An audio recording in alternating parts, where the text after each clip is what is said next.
come in and in 3 minutes say why we need 11 by 15. I used to work at the Milwaukee County House of Correction, so I'm going to apologize before I say these things because I don't have a lot of time, so I'm not going to sugarcoat it. I'm going to tell you the truth. We have been doing incarceration and correction wrong for over 200 years in this country, and nobody has said anything about it. We have told the public that they are safer if we lock somebody up for a long period of time, if we give them harsh treatment, if we treat them like animals, if we cage them and then send them back to the community, that's safety. That's been a lie. We have told people that if you become a felon, that you are no longer a citizen, you can't vote, you can't have certain jobs, you can't be a productive member of this society. That is a lie.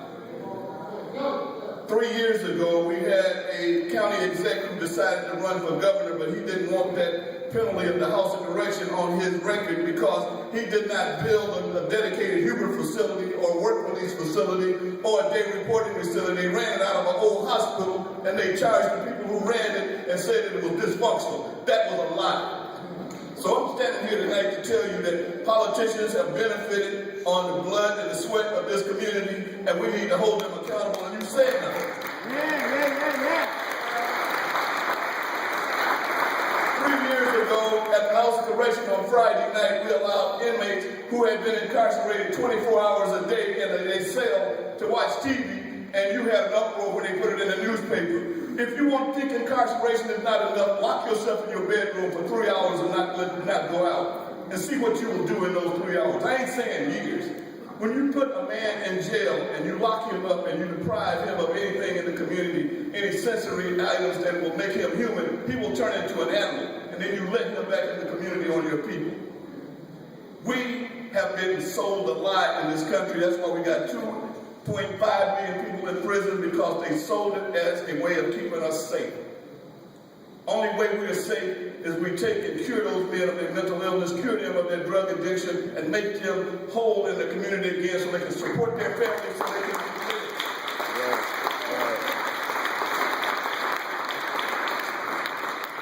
Now, if you put the House of Correction under a superintendent again and you do not build a dedicated Huber facility, a work release facility, a day reporting center, you're going to wind up with the same dysfunction you had before. Waukesha is building their second one. Winnebago County has a state-of-the-art. Why don't we build one as a metropolitan city? We have been lied to, we have been put upon, and I'm tired of looking in the paper and seeing that you have put a tyrant over the House of Correction, a tyrant, I say that, tyrant, who don't believe in rehabilitation, who don't believe in his people, who is a mentally ill tyrant. I said that because nobody can hold me accountable. I'm up here now.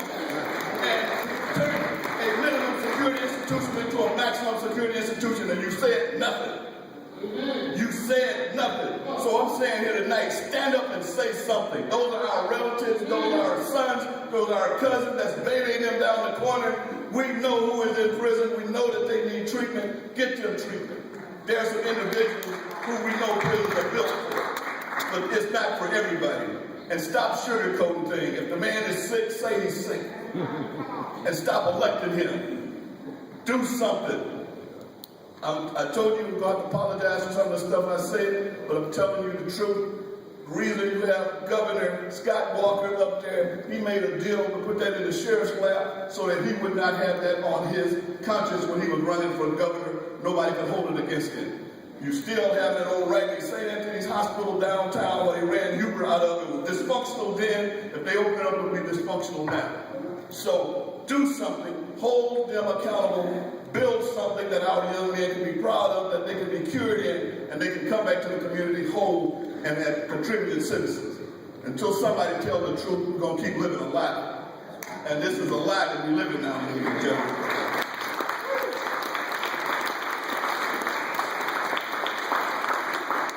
Chairwoman Dimitrievich and Nakia, they're my buddies.